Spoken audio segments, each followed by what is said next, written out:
Welcome to another edition of Teach the Geek interviews. My name is Neil Thompson. I'm the founder of Teach the Geek. I work with technical professionals so they can present more effectively, especially in front of non-technical audiences. And you can learn more about that at teachthegeek.com. Again, that's teachthegeek.com. If you are looking at or you're watching this episode, please leave a review. And if you're listening to it, a review will work there too. So today, my guest, my guest is Val Grubb. She's an author, speaker, trainer, and coach. I started learning about DISC recently, and she's a DISC facilitator too. She's had quite an interesting journey, having marketing, R&D, and operations roles before embarking on her current path. So how does someone with a mechanical engineering degree end up as a DISC facilitator, among other things? Well, let's find out. Welcome to Teach the Geek interviews, Val. Thank you. I'm excited to be here, Neil. Been a lot. It is a big, varied journey along the way, for sure. 100%. So I mentioned that you studied mechanical engineering. What was the motivation to do that?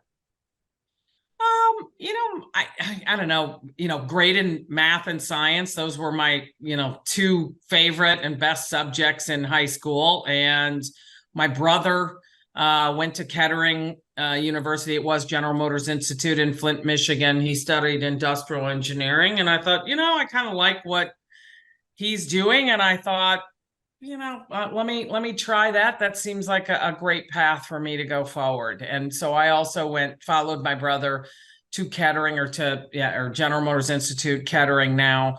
And my major is mechanical, and then I had a minor in electrical engineering. And my co-op sponsor was a division of General Motors, Allison Gas Turbine, and then it was sold to Rolls-Royce. So it was Rolls-Royce Aircraft. Oh, cool. But I also saw from your background, you got an MBA as well. So what was the motivation to get the MBA? I was at Rolls-Royce for 11 years total, co-oping for 5 and then 6 full-time. And during that time, I was already moving out of a hardcore engineering role and into more businessy type roles. I went into R&D marketing, and then was promoted and went into public affairs, which means that I would, represent Rolls-Royce at all the trade shows and things like this. And so it was kind of really morphing into that business side of things. And I just felt that an MBA would help me because that wasn't really my big focus in undergrad. And so I was really looking to hone my skills. And I have to admit, I have always been very thankful of receiving that MBA. It was also, to me, my company, Rolls-Royce was paying for it. I'd have to pay for it up front and then take the class and get a certain grade, and then I would be reimbursed. And to me, that's money left on the table. And so to me, that seemed like a promotion or a little bit of a cash incentive. So I definitely wanted to take advantage of that. So the knowledge, it's also in my mind, it was almost like a little bonus for me that the company offered. You mentioned that you started off in engineering and then you moved into these businessy roles. Is that something that you were planning to do? Or is that something the company asked you to do? Boy, that's a great question, Neil. You know what was really where I think that my interest kind of went that route. Because again, kind of starting off in hardcore engineering, the question was, where did I see myself in 5 or 10 years? And it was way more on the business sales side of things versus what I had been doing, which was in aircraft engine design and test. And it just really was as I got to know the many facets of engineering, it was just, like I said, it was really where my path led me. And by the way, that's really, I was at Rolls-Royce for 11 years. And because I had pivoted into more of a business side of things, that's what allowed me to pivot to a completely different industry of going into entertainment and helping to found a couple companies because I had that technical background. So I was able to really get in and understand the details, but then be able to apply the business or the strat. So I could get tactical at the same time adding strategy. And so that having that dual, very hardcore tactical from the engineering helped me as I then moved over and moved from Indiana to California, moved industries, went to work for a gentleman, Barry Diller, to help found a company called IAC. And I was head of operations, and then was with him for 3 years. He moved me to New York, and I was in Manhattan to help found the Oxygen channel, the women's cable channel. Again, same thing, head of operations. And I think that technical background gave me the process rigor to figure out back office operations in an organization that's just starting up, while at the same time understand the business side. It was a nice combination of both. And I think I was interested in it. Rolls-Royce let me do it. And then I leaned into it heavy from moving into different corporate roles. So sorry, it's a long-winded answer. I'm an engineer after all, but there's a lot behind that, I think. A lot behind that. Yeah, 100%. Well, obviously, yes. It was quite a detailed answer. So yeah. So, but I think it's important to understand the journey. And that's the thing, like having an engineering degree or having a technical degree, you can pivot that to so many things, like having that technical degree. And that's part of something that I looked at when I looked at what was I going to go get as a solid undergrad degree. Getting an engineering degree, like that'll help me in anything. At any job out there, it will help you. Yeah, I fully agree. Once you get an engineering degree, people will probably look at you and think, whatever you're doing, they'll figure it out. That's exactly right. Neil, you nailed it. You nailed it, Neil. 100%. But certainly going from Rolls-Royce to Oxygen, that's quite the transition. So right, yeah. And then I started my own company. So now, to your question, how did I get to DISC? So when we sold Oxygen Media, I went to NBC Universal as the VP of operations again, hardcore operations for 6 months, really focused on mergers and acquisitions for NBC, but really just didn't like it. And I'd been wanting to go out on my own, and that's what I did. I went out in consulting, and at that point, when I was I went into consulting in setting up operations, like pulling out companies, setting up company operations if you were going to sell them, integrating companies if you bought a company, figuring out, where are you going to pay bills from? Are you going to do payroll? What are you going to do with benefits and all this sort of stuff? And I did that for about the first 7 years of my company's existence.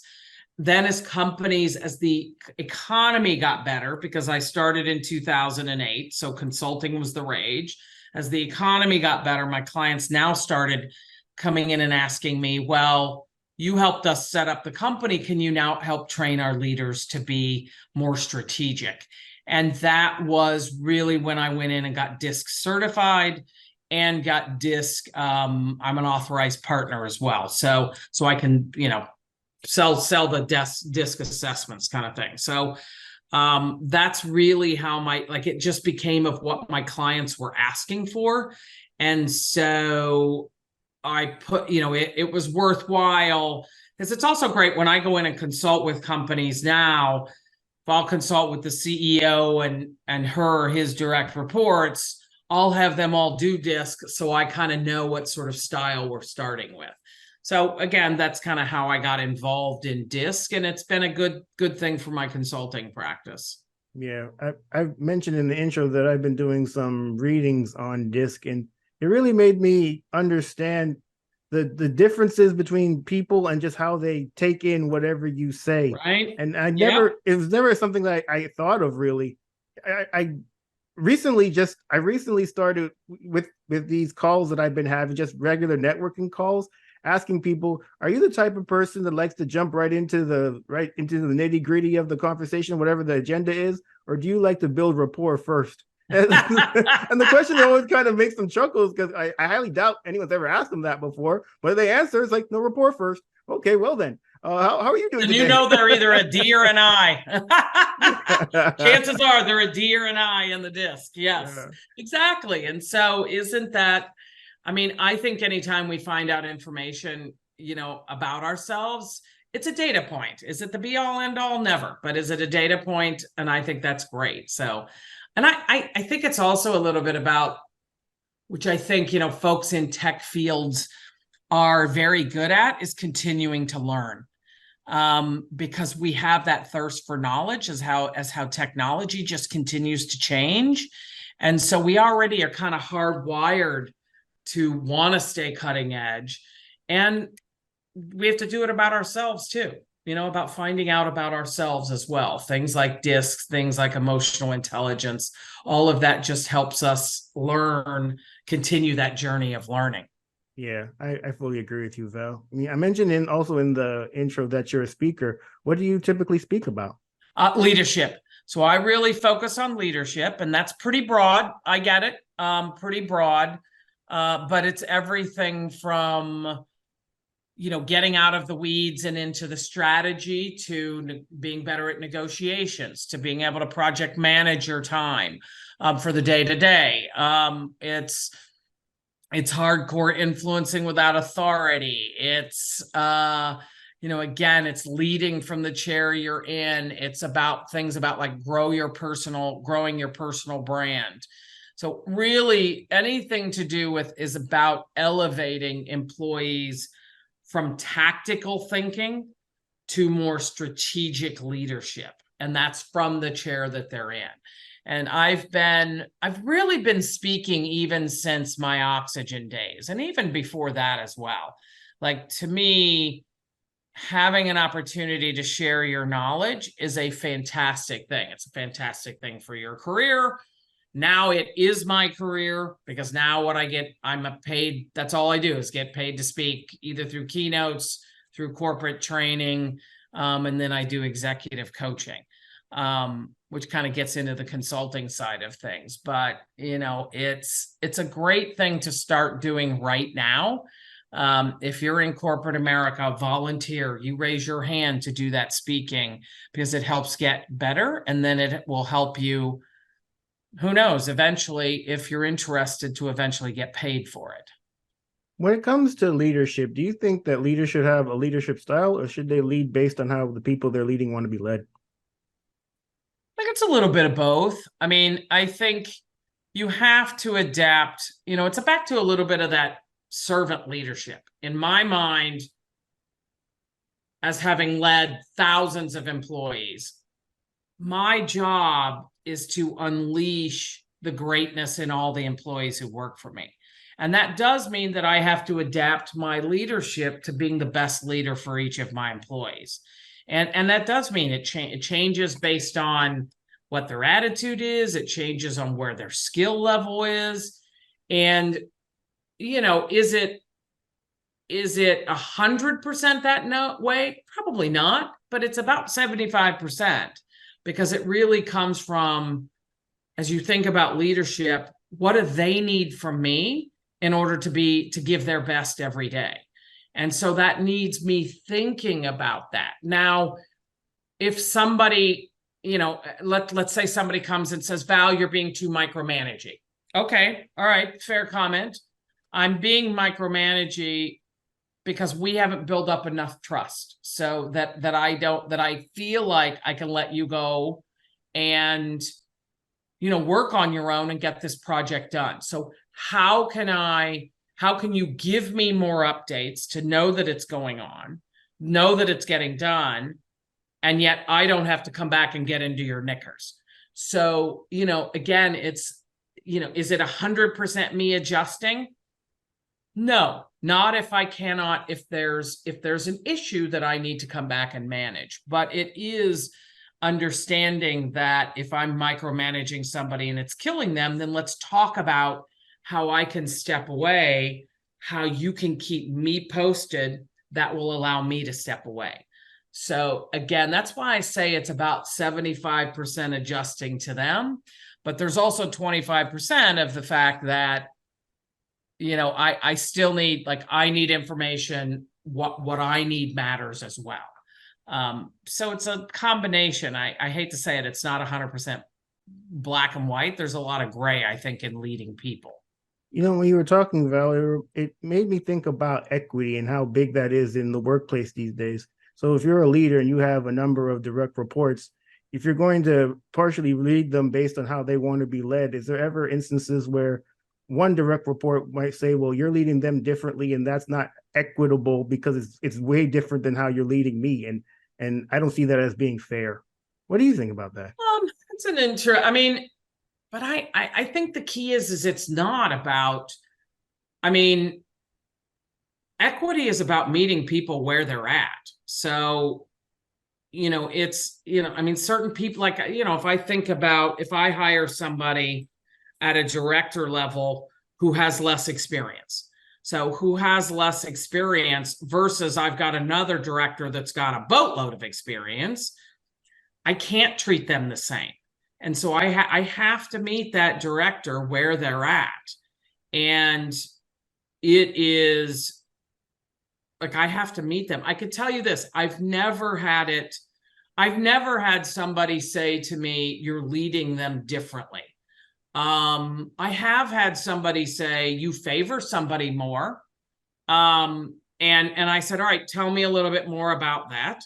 And it was because, which by the way, was very true. You have lunch with this person on a weekly basis, yet I'm not included in that. And it was like, holy cow, you're absolutely right. And so I did make adjustments about where because, you pick up things it certainly wasn't planned, but it just happened. That this person came in after the fact and we had a weekly routine of going out to lunch.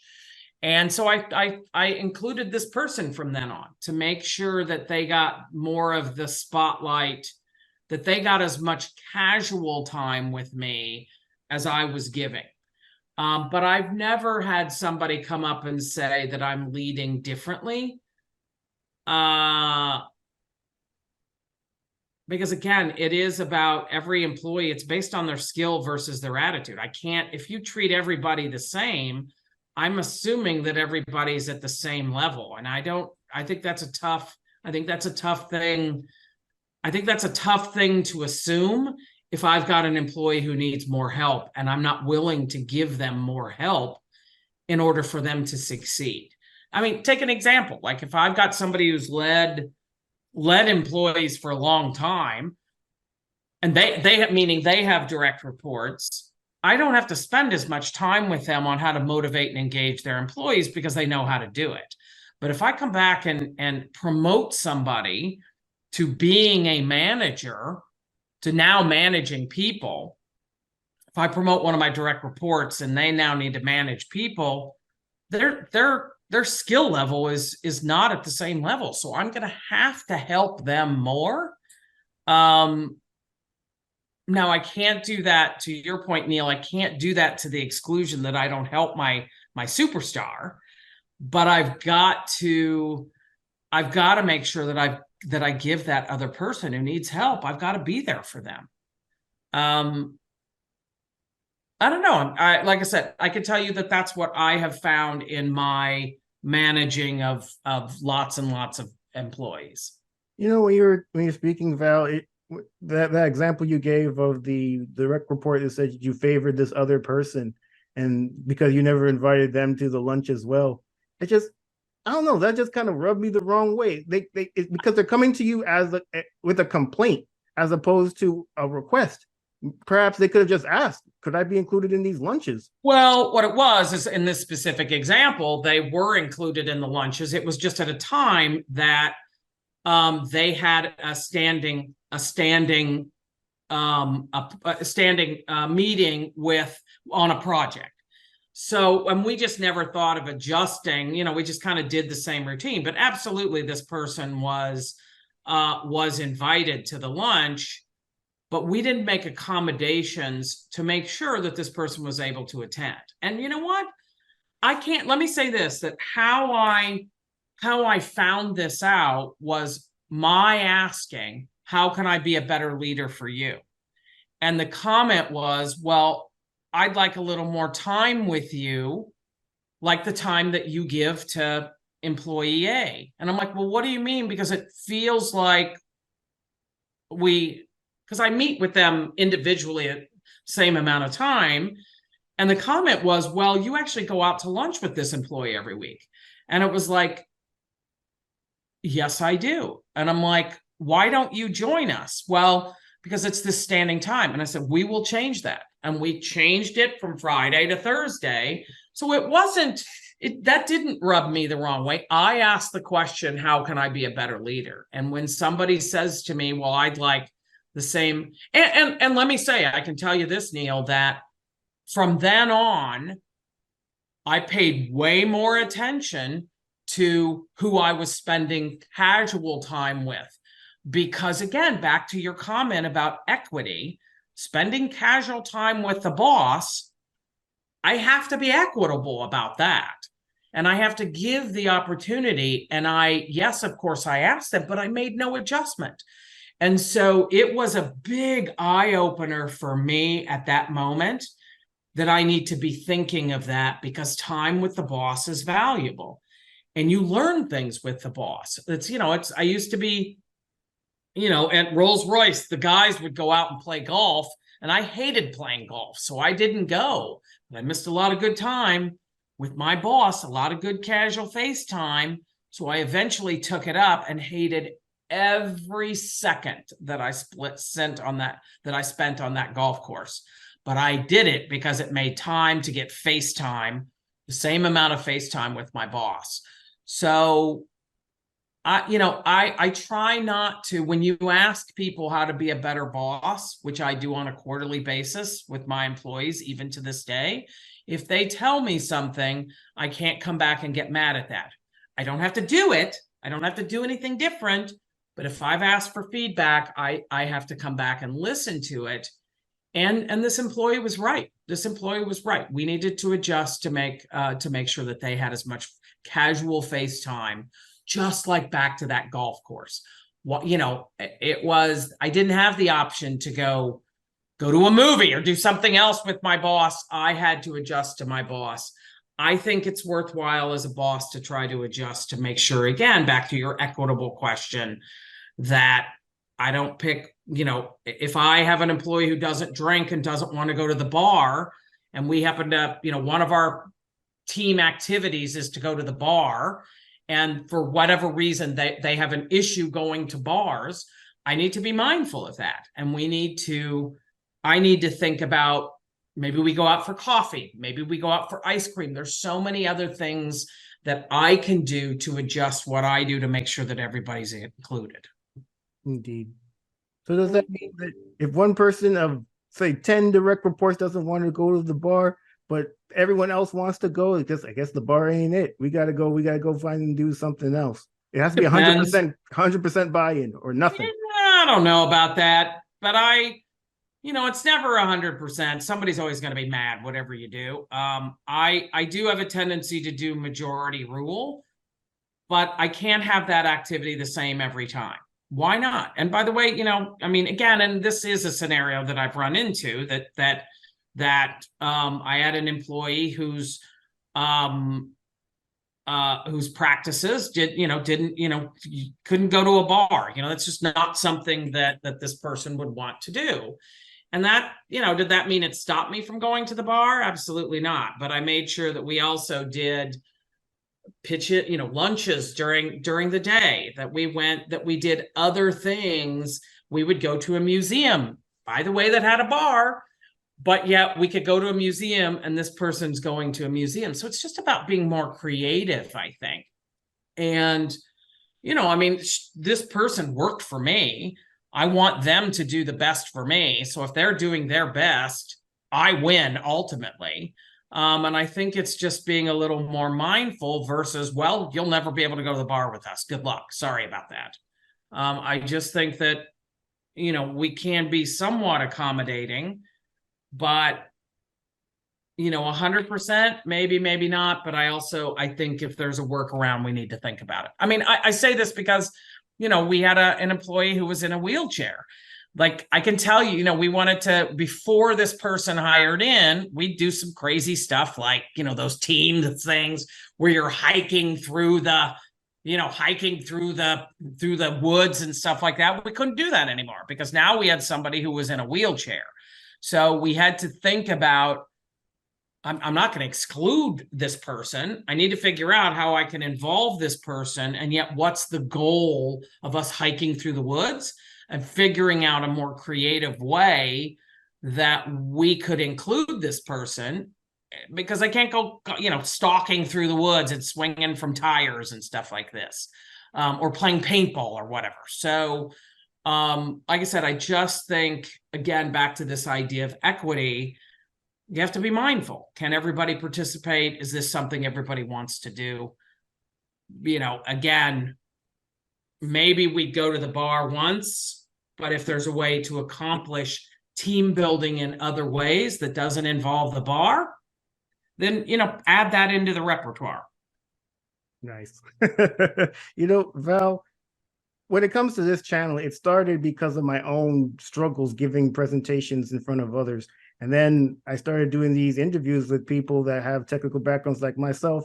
And it turns out they had similar struggles, but they overcame them like I did. But for the people who are watching or listening to our conversation, if they want to get better at giving presentations or just public speaking generally, what would your number one tip be?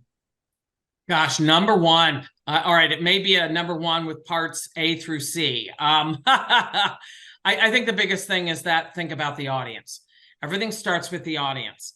What do you need the audience to do for you, to feel, to believe, and then work backwards from there. It's not about what you want to tell them.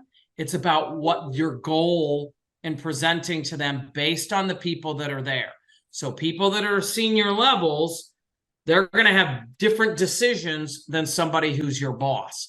So start with that audience, start with who they are, what they know, what they're going to need to know in order to make a decision.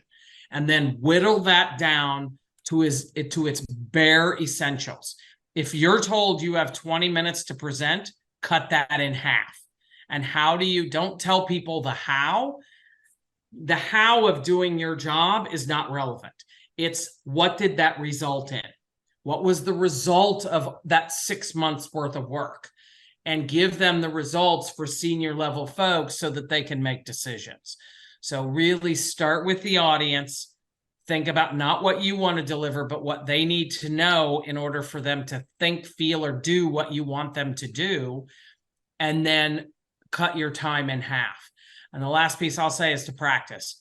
You get in front of somebody who can give you solid advice on are you presenting in a manner that's going to convince them? And what can you cut? What can you do differently? I find that it's only through practice really for me, and practice in front of a tough audience is what made me better. Because I'm so caught up in what I want to say that I forget that I'm rambling.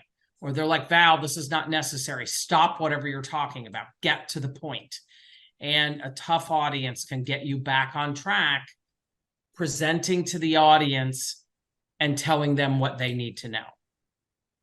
100%. Yeah, I'm definitely in that get to the point type. Yeah. I'm for your people in the audience, and it really is. It does irk me sometimes when people go off on these points, and you're like, enough. And the problem now is you're on your phone. The moment you've lost them, and it's tough to get them back. Yep.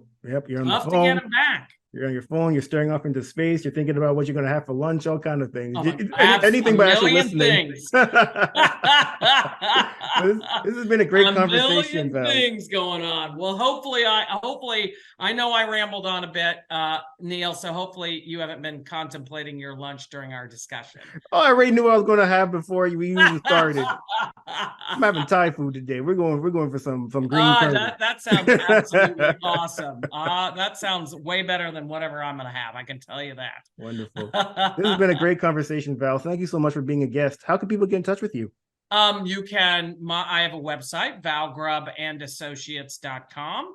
It has a contact form on there, as well as my email is vgrubb@valgrubbandassociates.com as well. So, or you can connect with me on LinkedIn and Instagram and all those good things as well. So that sounds great.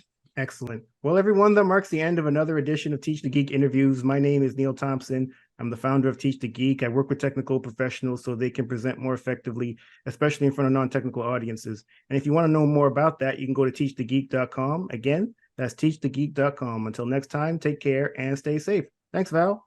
Thanks, Neil.